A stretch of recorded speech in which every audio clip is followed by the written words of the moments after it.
অ্যান্টিবায়োটিকের অপব্যবহার এবং জীবাণুর প্রতিরোধ ক্ষমতা বৃদ্ধিকে কেন্দ্র করে দেশে উদ্বেগ বাড়ছে।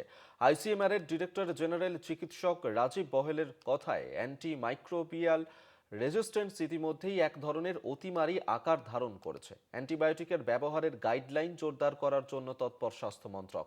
পরিস্থিতি নিয়ন্ত্রণে রাখতে নজরদারি জোরদার করেছে Indian council of medical research.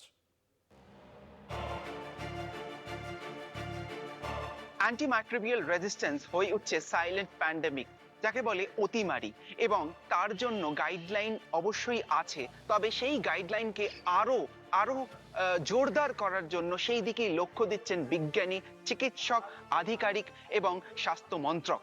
However, the bacteria are now becoming resistant to them. It is largely because of overuse and misuse of antibiotics.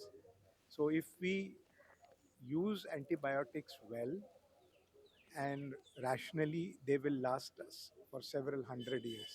We don't, then after a while we'll be helpless against bacterial infections.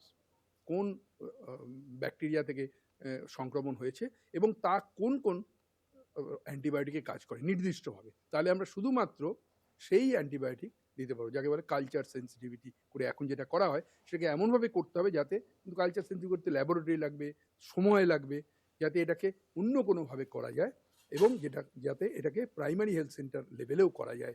Antibiotic প্রয়োগের দিকে নজর রাখতে হবে চিকিৎসকদের, জানতে হবে সাধারণ মানুষদের, অর্থাৎ চিকিৎসকদের পরামর্শ ছাড়া কোনো মানুষ যেন অ্যান্টিবায়োটিক না খায়, সেই দিকেই কিন্তু নির্দেশ দিচ্ছেন চিকিৎসক গবেষকরা। রবিত বন্দ্যোপাধ্যায়ের রিপোর্ট, কলকাতা টিভি।